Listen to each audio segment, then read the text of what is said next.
राधे राधे दोस्तों, आइए जानते हैं कि प्रदीप मिश्रा जी ने राधा रानी के प्रति ऐसा क्या कहा कि हमारे गुरुदेव श्री प्रेमानंद जी को गुस्सा आ गया और उन्होंने यही तक कह दिया कि ऐसे गलत बयान देने के लिए नरक की प्राप्ति होगी। पूरी वीडियो में बने रहिएगा, देखते हैं क्या है पूरा मामला। जय श्री राधे। 16,108 रानी में राधा का नाम नहीं है और राधा के पति में कृष्ण का नाम नहीं है। राधा जी के पति का नाम क्या है? अरे बोलो जम के। अभी तो बोले थे हमारे श्रेणी जी और सब लोग बोलते थे कि हमारे यहाँ भागवत हुई, तो बताओ क्या नाम है राधा के पति का? अनय घोष।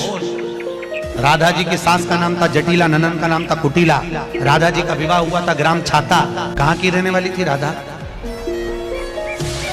जम के बोलो। है बरसाना। पक्के में बरसाने की राधा नहीं थी, राधा जी थी रावल गांव की। बरसाने में तो राधा जी के पिताजी की कचेरी थी, जिसमें राधा वर्ष में एक बार कचेरी पर जाती थी, इसलिए उसका नाम है बरसाना, वर्ष में एक बार आना। क्लिप दिखाई गई किसी भागवत प्रवक्ता की, वो लाडली जी के विषय में बोल रहा है कि राधा ऐसा राधा ऐसा। 4 श्लोक पढ़ लिए, भागवत प्रवक्ता बन गए। कभी बैठे हो संतों के चरणों में? कभी किसी महापुरुष की चरण रज का सेवन करके बात करते तो तुम्हारी अशब्द वार्ता ऐसी वाणी से नहीं निकलती। चर्चा की जाती है प्रभु की, प्रभु में अनुराग प्रकट करने के लिए, स्वयं में, और जो सुने उसको भगवान में श्रद्धा हो जाए, प्रियाजू में श्रद्धा हो जाए। जो हमारी लाडली जी के विषय में एक भी बात नहीं जानता, वो लाडली जी के विषय में बोलने का अधिकार क्या जानता है लाडली जी के विषय में? श्री जी, अरे हम जीते हैं उन्हीं से, हम उन्हीं में रहते हैं, वो हम में रहती है। अगर तुम्हें जानकारी करनी कि श्री जी क्या है तो हमारी आंखों में आंख मिलाकर देख श्री जी क्या है, फिर तुझे पता चलेगा। जो परम रस है, जिसे वेद कहता है रसो वैसा हृदय लब्ध्वानंदी भवतु, वो रस समुद्र परमात्मा वृंदावन में 2 रूप में सदैव खेल रहा है, स्वयं लाडली बना हुआ और लाल बना हुआ। 2 नहीं है। श्री हरिवंश सुरित सुनाऊं, श्यामा श्याम एक संग गाऊं, छिने कबन अंतर होई, प्राण सु एक देह है दोई, राधा संग बिना नहीं श्याम, श्याम बिना नहीं राधा नाम, छिन छिन प्रति आराधत रही, राधा नाम श्याम तब काहे। वो हद करके बोल रहा है श्री जी के लिए, वो श्री कृष्ण की नहीं। अरे प्रीति मूर्तिमती रस सिंधु सार संपत्ति विमला वैदक दीनाम हृदय काचन वृंदावनाधिकारिणी जयति। तो तुझे नरक से कोई नहीं बचा सकता। 4 लोगों को, मूर्खों को रिझाकर भागवताचार्य बनकर के तू प्रभु के प्रति बोले, ये बोला था द्वारिकाधीश के प्रति। अरे तुझे शर्म आनी चाहिए। जिसका जस गा करके जीता है, जिसका जस खाकर खाता है, जिसके जस गा करके तेरे को नमस्कार प्रणाम मिलता है, उसकी मर्यादा को तू नहीं जानता। किस बात का माइक में बैठ करके प्रवचन करता है जब तुझे ब्रह्म तत्व का बोध नहीं? अरे चराचर जगत में भगवान देखने वाले महाभागवत कहे जाते हैं, और तू भागवत का प्रवचन करता है, भगवान की निंदा करता है, श्री जी की अवहेलना की बात करता है। कहते हैं कि बरसाने में नहीं, कभी सामना पड़ा नहीं संतों से, वही 4 को घेर कर पैर पुजवाता रहा, इसलिए जानता है तो बहुत बड़ा भागवत प्रवक्ता है। श्री जी को तू जान जाएगा। प्यारोढ़ क्षम देने अच्छे सुखादे नाम ध्यानगम, जो भगवान शंकर और ब्रह्मा सुखादि के भी ध्यान में नहीं आने वाली है, वो हमारी लाडली जो है। और रही बरसाने की बात, श्री जी बरसाने में है कि नहीं, तो अभी कितने ग्रंथों का स्वाध्याय किया है? अभी रस ग्रंथों में प्रवेश ही नहीं हुआ। ये 4 श्लोक पढ़ लिए, भागवत प्रवक्ता बन गए। जो मन आया सो नरक जाओगे। ध्यान रखना, वृंदावन की भूमि से गरज कर कह रहा हूं, बोलने का अधिकार तब है जब तत्व का बोध हो जाए। बोलने का अधिकार है दैन्य होकर अपने इष्ट की यश गाथा गाओ, जिससे आस्तिकता बने, नास्तिकता नहीं।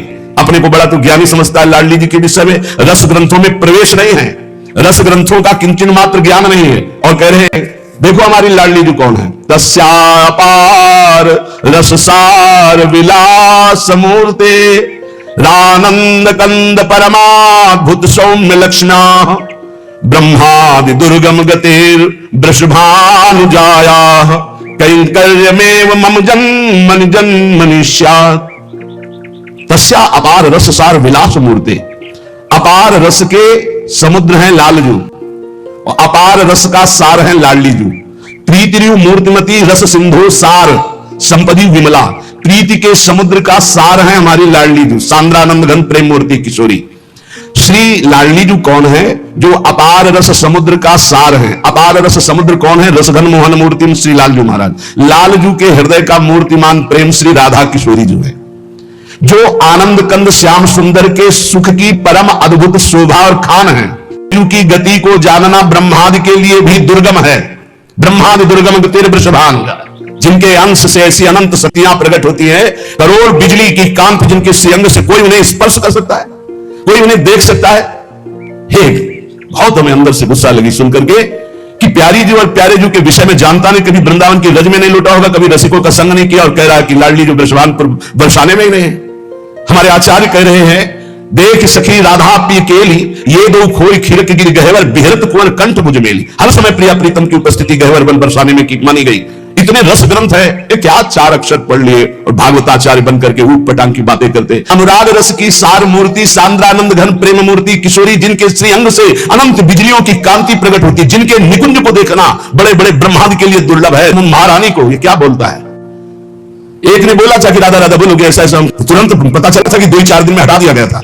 किशोरी जी के विषय होश में बोलना हमारा जीवन है, हमारा सर्वस्व है। किशोरी जी तो कुछ नहीं करेंगी, बड़ी करुणामयी है, लेकिन अगर हमारा हृदय जल गया तो तुम ना लोक लायक रह जाएगा ना परलोक लायक रह जाएगा। ऐसे भागवत प्रवक्ताओं से बिल्कुल कथा नहीं सुननी चाहिए, नरक की प्राप्ति होती है। जिनसे प्रभु के यश की बात सुनने को मिले, जिनके वाणी सुनने से हृदय गदगद हो जाए, अश्रु निकलने लगे, ये जिनके लिए प्राण समर्पित करने की भावना हो जाए, ये है भगवत चर्चा। ये भगवत चर्चा बड़े ज्ञानी बनते हैं।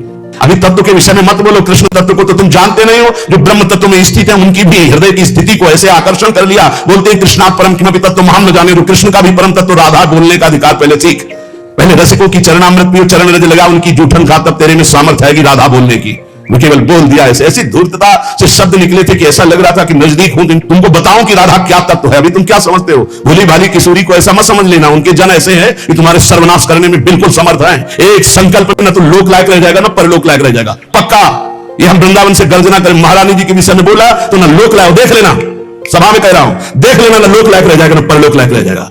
जो श्री जी के विषय, श्री जी को क्या जानते हो? हमारी स्वामिनी, हम उन्हीं से जीते हैं, उन्हीं में वास करते हो, हम में रहते हैं, हम उनमें रहते हैं। क्या समझते हो तुम? श्री जी के विषय में बोलने के लिए बहुत होश से बोलना। जहां श्री कृष्ण महावर रचते हैं वो हमारी श्री जी। अभी तुम किस राधा की बात करता है?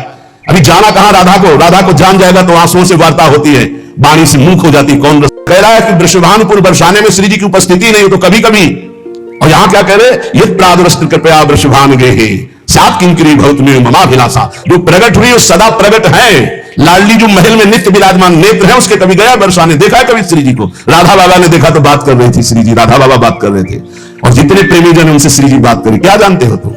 कैसे तुम्हें बताऊं ये हृदय की बात कि हमारी लाडली जो क्या है। चापलूसी संसार वालों को तुम बुझा सकते हो, लेकिन कभी श्री जी के विषय में कोई ना बोले।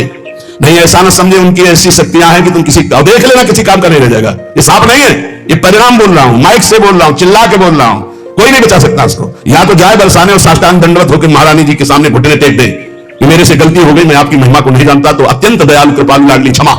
अगर ऐसे तुम बोलना चाहते कि जो चाहो बोल लो, राधा किशोरी बड़ी भोली भाली है, हाँ है बहुत भोली, लेकिन उनके सेवक ऐसे काल के भी काल महाकाल सेवक हैं, पीकदानी लिए खड़े रहते हैं श्री कृष्ण। ऐसे शब्दों का उच्चारण कभी ना करे जिससे भावनाओं में ठेस पहुंचे। बहुत बड़ी ठेस पहुंची हमारी हृदय में, हमारी लाडली जी के विषय में नहीं। जानना है राधा तत्व को तो हम बोलेंगे नहीं, बैठ जा हमारे सामने जान जाएगा। श्रद्धा विश्वास करके बैठ जा, हम बोलेंगे नहीं, केवल रोम रोम से तू जान जाएगा लाडली जी क्या है। बैठ के तू आकर सामने। श्री जी प्रेमोल्लास की सीमा है, आनंद की सीमा है, जो आनंद सिंधु श्री कृष्ण को अपने अधीन किए हुए हैं, जहां एक पल का अंतर नहीं है। श्रीलाल जो महाराज कह रहे हैं, कहा कहो इन मेमन की बात, ये प्रिया बदन अमुद्र सच के अनंत न जात। कैसी बात करता है, कहां से बात करता है, पता नहीं चलता। अब हजारों लोग बैठ करके सुनते हैं, कैसी बुद्धि मारी गई, इष्ट की अवहेलना सुन रहे हैं बैठकर। और ऐसों को भागवताचार्य बनाकर मंच पे बैठा करके सुनने के लिए निमंत्रण दोगे ना कि पुरिखा तर जाएंगे तो पुरिखा नरक जाएंगे, ऐसों को बैठा लोगे तो। अरे कम से कम सोच समझ करके तो बैठा लो। इनको भूरिदा जना कहा गया, पूज्य भागवताचार्यों को भूरिदा जना, भगवान की चर्चा करके शून्य मानस हृदयों में जो भक्ति से शून्य है, उनके हृदय में भक्ति का प्रचार प्रसार करके भगवत रस से भर दे, उन्हें भागवताचार्य कहते हैं। ऐसी चर्चा भगवान की कभी हमने नहीं सुनी जैसे आज अब कलयुग में शुरू हो गई है। एक बहुत बड़े अपने को भागवताचार्य कहते हैं, द्वारिकाधीश के विषय में बोल दिए। जिनकी जूठन खाते हो, जिनका जस गाते हो, तो तुम्हें प्रणाम नमस्कार मिलता नहीं, किसी काम के नहीं। उन्हीं के होकर के उनका जस गाते हो, इसलिए सब तुम्हें नमन करते हैं, और उन्हीं को तुम बेवकूफ कहो और उन्हीं को तुम गालियां दो। कैसे बुद्धि भ्रष्ट हो जाती है जब कुधान जाती है। दान में जब कुधान आता है तो उनकी कैसी बुद्धि भ्रष्ट हो जाती है, अपने को बड़े महापुरुष माना जाता है। अब भागवताचार्यों से हाथ जोड़कर प्रार्थना करते हैं, हमारी बात जिनके कानों में यहां सुनाई दे रही है, जहां भी सुनाई दे, आप बहुत बड़े भूरिदा जना कहे जाते हो। शास्त्र में जो बात अधिकारी है सुनने का, वही सुनाया जाता है।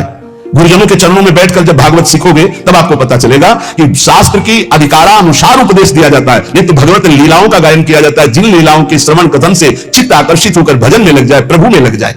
से हमारा एक निवेदन है कि आपके माध्यम से हम ये चाहते हैं, क्योंकि आपकी बात को सारी दुनिया सुनती है, हमारा संत समाज में, कि व्यास गद्दी पर बैठकर हम किसी व्यक्ति विशेष की भी बात नहीं कर रहे। ऐसा एक नहीं, अब अनेक मतलब उदाहरण आ रहे हैं सामने। हाँ महाराज जी, हमने उस दिन सत्संग में कहा था कि परम पूज्य वंदनीय कथावाचकों से जो भगवत चर्चा करते हैं उनसे हमारी प्रार्थना है कि आप अपने गुरुजनों के चरणों में बैठ करके पहले प्रसंग को जानिए, पहले कथा भगवत कथा को। इसीलिए भगवत रसिक जी ने कहा है, प्रथम सुने भागवत भक्त मुख भगवत वाणी।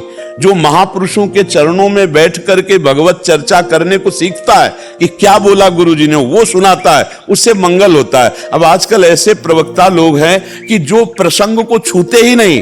अब जैसे वो अपने को समझ रहा है शास्त्र का ज्ञानी और बिल्कुल नहीं जान रहा है किशोरी जी के विषय में। वो क्या जानता है? अगर किशोरी जी के विषय में जानता तो ऐसे हमसे ये कहा गया कि आपने श्री जी क्यों नहीं कहा?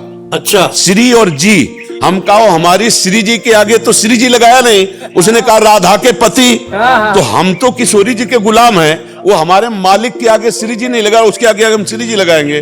और पहली बात है कि आप एक गृहस्थ कथावाचक हो और हम श्री जी पर लुटे हुए हैं, हमारा जीवन श्री जी है। अगर श्री जी के विषय में तुम्हें जानना है तो हमने वहां कहा था कि हम बोलेंगे नहीं, मौन होकर श्रद्धा से साष्टांग दंडोत करके बैठ जा, यहाँ की रजकण तुझे बता देगी कि श्री जी है क्या, हमारी लाडली जो है क्या।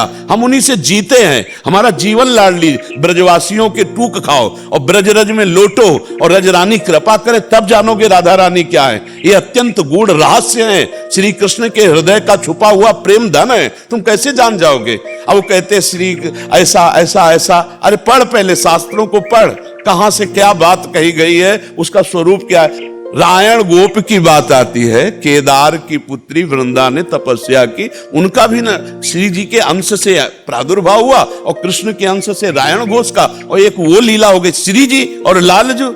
रसो या परमानंद एक द्विधा सदा श्री राधा कृष्ण रूपाभ्याम तस्मै तस्मै नमो नमः। इनमें तुम भेद कर सकते हो, जो इन दोनों में भेद करता है वो कालसूत्र नरक में जब तक सूर्य चंद्र रहते हैं। अच्छा, फिर ये प्रश्न आया कि आप तू लगा के बोले, तो हम कहा हम तू तड़ाक से तो ब्रजवासी हम श्री जी से बात करते हैं। तू तय सखी सयानी तय मेरी एको न मानी हो तो सो कहे तारी जुवती जो। हम तो प्रभु से बात करते तू तड़ाक से, हमारी भाषा है। हम ब्रजवासियों का अन्न खाएं, ब्रजरज में पल रहे, ब्रज का पानी पी रहे, तो हमारी वाणी समझने के लिए यहाँ घुटने टेकने पड़ेंगे, तब तुम समझ में आएगा। हमारे कितने ब्रजवासी आपसे तू तड़ाक से बात और क्या, क्यों और क्या। अरे नहीं महाराज जी, ये बात समझना बहुत कठिन है। ये प्रिया प्रीतम के प्रेम रस की बात है। अच्छा, हम उस अंदर से उसका भला चाहते हैं, वो तो हम भी चाहते हैं सभी लोग, क्योंकि आप सनातन धर्म में चल रहे हो तो आपको केवल इतना है, बस इतनी बात हुई थी वहां। हाँ बस, और कुछ बस। अच्छा, हम कह रहे हैं कोई अपराध ना बने और ब्रजवासियों संत जन कहते क्षमा मांगो तो कूद पड़ना चाहिए भैया भैया हम क्योंकि संत और ब्रजवासी जब दुखी हो गए तो भगवान भी रक्षा नहीं कर सकते। ये उनको समझना चाहिए कि ये बहुत कोमल चैप्टर है। जो अपराध भक्त कर करई राम रोष पावक सो जरई। प्रभु का अपराध कर दे, श्री जी तो अगाध प्रेम समुद्र है, उनको तो कुछ मतलब नहीं है। आपको हम सही बताएं, जो भगवान को गाली भी देते हैं भगवान उनका भी मंगल करते। जहर पिलाने गई पूतना तो परम पद दे दिया, और जो प्यार से दूध पिलाएंगे उनको परम पद दे दे। कौन से आश्चर्य की बात है, वो तो ऐसे कृपालु प्रभु हैं। पर बात यहां समझनी है कि उनके भक्तों को दुख हुआ, इसको नहीं मिटा सकते आप। भक्तों को जो अब हमें जो ही वो चैप्टर दिखाया गया, तो जैसे आग रख दी गई एकदम। हमारे ब्रज में ऐसे शेर हैं, लाखों शेर हैं, जिनको ऐसे ऐसे विद्वान हैं कि एक जबान पे तुम्हारी चढ़ बैठेंगे। सब शास्त्रों का ज्ञान है, सब शास्त्र। ब्रजवासी भोले भाले नहीं, जैसे वो कह रहे हैं ना कि ब्रजवासी भोले भाले, उनकी बुद्धि में, अरे तेरी बुद्धि में क्या बैठ गया जो ब्रजवासियों को तू धेनुकासुर बोल रहा है। पर अब इनकी बुद्धि में बकासुर चला है। हाँ, ये समझ। हम अंदर से चाहते हैं कि मेरा भाई है एक, तू मेरा एक भाई है। सब चाहते हैं। हाँ, मेरे भारत का, मेरे सनातन धर्म का भगवत किसी भी तरह से भगवत यश कर रहा, बस अपनी जवान से जो त्रुटि हुई जवान से गलती मान ले, बस हो गया, इतना ही चाहते। हमारे ब्रजवासी बड़े करुणा में हैं, ब्रज के संत बड़े करुणा में हैं। जैसे सभा थी 5 मिनट के लिए आ जाते, मान लो भले 1-2 नाराज होते, उसी समय अपराध क्षमा, और लाडली जी के यहाँ माला मिलता, प्रसाद मिलता, आशीर्वाद मिलता है। और इस जीव से अगर गलती हुई होगी तो उनके चरणों में दंडवत है, प्रणाम है, साष्टांग। देखिए, प्रेमानंद जी महाराज जी बड़े भोले संत हैं, बड़े सहज संत हैं। कभी भी उनकी वाणी ने कोई अपशब्द नहीं कहा, कभी भी उनकी वाणी किसी के लिए गलत नहीं बोली। उनके पास में कोई वीडियो लेकर गए होंगे, कोई ने उनके ऊपर दबाव दिया होगा, या वीडियो किसी ना किसी रूप में उनके पास आया होगा और किसी ना किसी रूप में उनको उस तरह से बताया गया होगा कि उनको क्रोध आया होगा। हम कहेंगे एक मंथरा केकई को भड़का देती है, राम उनके हृदय में बैठे हैं तो राम को 14 वर्ष वन भेज देती है। तो कहीं ना कहीं किसी ना किसी रूप में कोई ना कोई भड़काने वाला ऐसा व्यक्ति है जिसको प्रदीप मिश्रा नहीं सुहारा। और संत तो संत है, उनको सहजता, उनके हृदय में तो पाप है नहीं, वो तो इस चीज को जानते नहीं है कि कौन के अंदर क्या चल रहा है। उसके हृदय में कहीं ना कहीं कुछ कपट होगा, उन्होंने जाकर इनको भड़काया होगा और इनको अपशब्द कहे होंगे कि ये देखिए प्रदीप मिश्रा ने ऐसा बोल दिया, या प्रदीप मिश्रा ने वैसा बोल दिया, या इस क्लिप में ऐसा बोल दिया। नहीं तो इतने भोले संत हैं, इतने सरल संत हैं, वो कभी भी ऐसा शब्द नहीं बोलते। वो तो उनके पास में जो वीडियो दिखाने वाला व्यक्ति गया है उसने उनको किसी न किसी तरह से गलत तरह से परिचित कर उनको बताया है। और मैं निवेदन करूंगा, वो तो परम पूज्य संत हैं और इस जीव से अगर गलती हुई होगी तो उनके चरणों में दंडवत है, प्रणाम है, साष्टांग।